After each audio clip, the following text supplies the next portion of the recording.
இன்னைக்கு நம்ம ஸ்க்ரீன்மேட் சேனலில் டைரக்டர் டீன் ஃப்ளெஷர் கேம்ப் இயக்கத்தில் ரிலீஸ் ஆயிருக்க லிலோ அண்ட் ஸ்டெச் படத்தை பற்றி பார்க்க போகிறோம். இப்போ அந்த படத்தோட ஒன்லைன் என்ன அப்படின்னு பார்ப்போம்.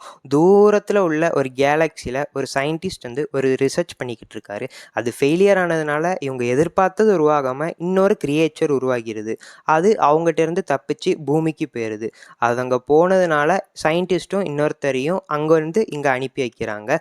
அனுப்பும் போதே சொல்கிறாங்க, நீங்கள் திரும்ப கூட்டிகிட்டு வரும்போது அங்கே உள்ளவங்களுக்கு எந்த ஒரு தீங்கும் இல்லாமல் தான் கூட்டிகிட்டு வரணும் அப்படின்னு. அந்த கிரியேச்சர் அங்கே போய் அப்பா அம்மா இல்லாத ஒரு அக்கா தங்கச்சிங்க கிட்ட போயிடுது. நாள் போக போக அந்த சின்ன பொண்ணு கூட அந்த ஏலியன் ரொம்பவே க்ளோஸ் ஆயிடுது. ஸோ இதுக்கப்புறம் என்ன ஆச்சு, அவங்க 2 பேரும் அதை கூட்டு போனாங்களா இல்லையா அப்படிங்கிறதான் படத்தோட மொத்த கதையே. படத்தோட ட்ரெய்லர் பார்க்கும்போதே அவ்வளோ சூப்பராக இருந்துச்சு. அப்புறம் ஒரு பயங்கரமான எமோஷ்னல் பாண்டை க்ரியேட் பண்ணி அதை எக்ஸிக்யூட் பண்ண விதமும் ரொம்பவே சூப்பராக இருந்துச்சு. அந்த அக்காவுக்கும் தங்கச்சிக்குள்ள பாண்ட் ஆகட்டும், அந்த ஏலியனுக்கும் சின்ன பொண்ணுக்கும் உள்ள பாண்ட் ஆகட்டும், இது எல்லாமே அவ்வளோ சூப்பராக இருந்துச்சு.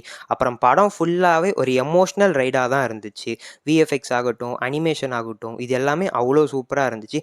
அதுலேயும் குறிப்பாக டப்பிங்லாம் சொல்லவே வேணாம், பக்காவாக இருந்துச்சு. இந்த படம் தமிழ் டப்பிங்கில் வேறு இருக்குது. டைலாக்ஸ்லாம் அவ்வளோ பிரமாதமாக இருந்துச்சு. இவங்க சீனை கன்ஸ்ட்ரக்ட் பண்ண விதம் சூப்பராக இருந்துச்சு.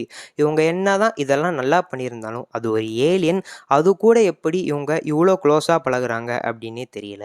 அப்புறம் அவங்க அந்த 2 பேரும் வந்ததும் அந்த ஏலியனோட கேரக்டர் எக்ஸ்போஸ் ஆகுது, அந்த டெக்னாலஜி எக்ஸ்போஸ் ஆகுது. ஆனால் அதெல்லாம் ஒரு மாதிரி கேஷுவலாக எக்ஸ்போஸ் ஆகிக்கிட்டு இருக்கு.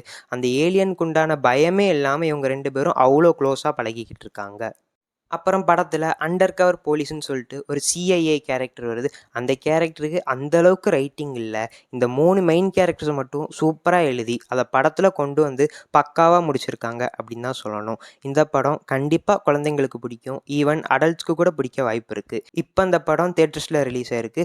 தமிழ் டப்பிங்லேயே அவைலபிள் இருக்குது. ஃபேமிலியோடு போய் பாருங்கள். தேங்க்யூ.